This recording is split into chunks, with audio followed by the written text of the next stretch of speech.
ബഹുമാനപ്പെട്ട അധ്യാപകരെ, പ്രിയ കൂട്ടുകാരെ, ഇന്ന് 2022 ജനുവരി 26 73ാമത് റിപ്പബ്ലിക് ദിനം.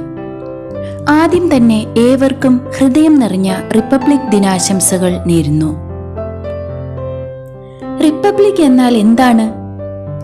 ജനപ്രതിനിധികളെ ജനങ്ങൾ തന്നെ തിരഞ്ഞെടുക്കുന്ന, ജനങ്ങൾക്ക് പരമാധികാരമുള്ള രാഷ്ട്രീയ വ്യവസ്ഥയാണ് റിപ്പബ്ലിക്. ഇന്ത്യ ഒരു മതേതര ജനാധിപത്യ രാജ്യമാണ്. 1947 ഓഗസ്റ്റ് 15 ഇന്ത്യ ബ്രിട്ടീഷ് ഭരണത്തിൽ നിന്ന് സ്വാതന്ത്ര്യം നേടി. എന്നാൽ ഭാരതം ഒരു പരമാധികാര രാഷ്ട്രമായത് 1950 ജനുവരി 26 അന്നാണ് നമ്മുടെ ഭരണഘടന നിലവിൽ വന്നത്. ഇന്ത്യൻ ഭരണഘടനയുടെ ശില്പി എന്നറിയപ്പെടുന്ന ഡോക്ടർ BR അംബേദ്കറുടെ നേതൃത്വത്തിലുള്ള കമ്മിറ്റിയാണ് ഭരണഘടന എഴുതി തയ്യാറാക്കിയത്. ലോകത്തിലെ തന്നെ ഏറ്റവും വലിയ ഭരണഘടന ഇന്ത്യയുടേതാണ്.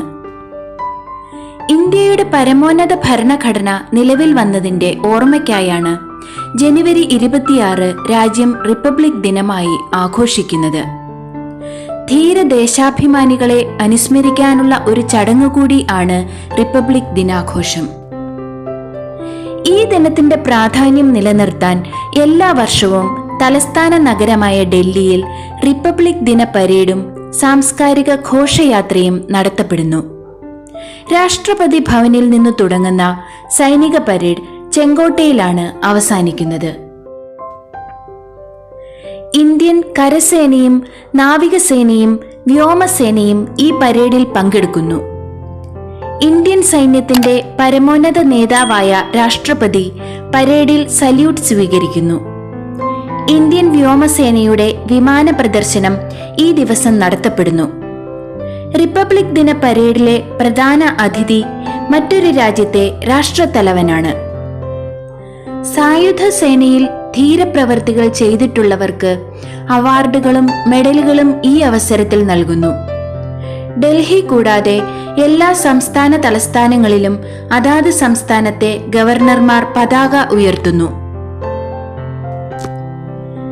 നമ്മൾ എല്ലാവരും ഒറ്റക്കെട്ടായി രാജ്യത്തിന്റെ ഐശ്വര്യത്തിനും വികസനത്തിനും വേണ്ടി പ്രവർത്തിക്കേണ്ടിയിരിക്കുന്നു. ഈ അവസരത്തിൽ ഭാരതത്തിന്റെ ഉയർച്ചയിൽ എന്റെ പങ്കുകൂടി ഉണ്ടാവുമെന്ന് നമുക്ക് ഓരോരുത്തർക്കും പ്രതിജ്ഞ ചെയ്യാം. ജയ് ഹിന്ദ്, ജയ് ഭാരത്.